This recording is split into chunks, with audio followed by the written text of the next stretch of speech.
Since the fall of Rome, Italy was divided into many independent states. There was no real call for unification until Napoleon came along and conquered Italy and formed the Kingdom of Italy. However, this kingdom collapsed when Napoleon was defeated. Naples formed the Kingdom of the Two Sicilies in the south. The Papal States occupied the center. The Austrian Empire took up the northeast along with their client states, and the Kingdom of Sardinia, or Piedmont, was located in the northwest. Everything was good until the year 1848. In 1848, revolution swept across all of Europe. In Italy, Milan and Venice fought the Austrians, the Sicilians fought for independence from Naples, and the Romans fought for social reform. The most important revolution would be the war between Piedmont and Austria. The people hoped that King Charles Albert would be able to drive the Austrians away and pave the road to Italian unification. When he failed, the liberal and nationalist hopes shift to Pope Pius IX, who has a very liberal reputation. All of these uprisings are crushed, but it does give the Italians hope that they can one day be free. After Piedmont's crushing defeat to the Austrians, Charles Albert abdicates in favor of his son, Victor Emmanuel I. He soon appointed Count Camillo Cavour as the Prime Minister of Piedmont.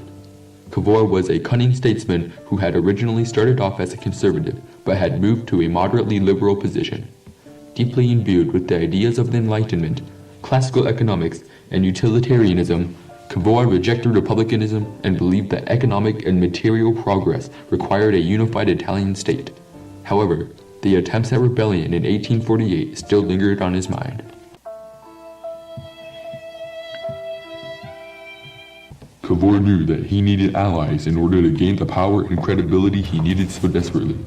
Fortunately, the Crimean War was going on.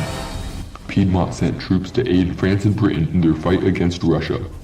This allowed Cavour to bring up the Italian question at the Paris Conference, where he impressed world leaders with his intelligence and political capacity.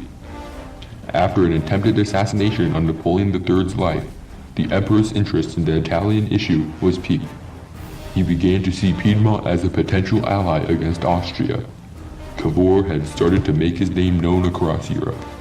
In early 1859, Piedmont mobilized its army for war. Austria demanded that Piedmont demobilize, and this allowed Piedmont to claim that Austria was provoking a war.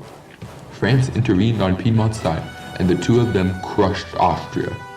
The war had driven the Austrians from most of northern Italy, and more Italian states aligned themselves with Piedmont. At this point, Cavour was compelled to pursue the complete unification of Italy. In May 1860, Garibaldi landed in Sicily. He swept through Palermo and into Naples. Cavour sent Piedmontese troops south to intercept Garibaldi and then assumed control of Italy, save for Venice and Rome. Piedmont then ceded Savoy and Nice to France to quell Napoleon's worries. The Kingdom of Italy was formed, but they still did not have Venice or Rome. With Bismarck unifying, he declared war on Austria to determine the greater German power. Italy joined the war against Austria. Defeated, Austria ceded Venice to France, who then gave it to Italy. Prussia declared war on France, and the French moved their garrisons out of Rome. The new Italian kingdom quickly took control of Rome. This new nation faced many problems. Piedmont had not so much united Italy as much as conquered it. Not many people spoke the new standardized language, and brigands from the south attacked the northerners. People were appalled at the treatment of the Papal States. There are also big economic and social differences too. The north is heavily industrialized with a big merchant class and many rich landlords. The south is very rural and poor with many peasants. The new political system is also very corrupt. A system of transformismo was established. Bribery, favors, or a political position were used to transform political opponents into government supporters.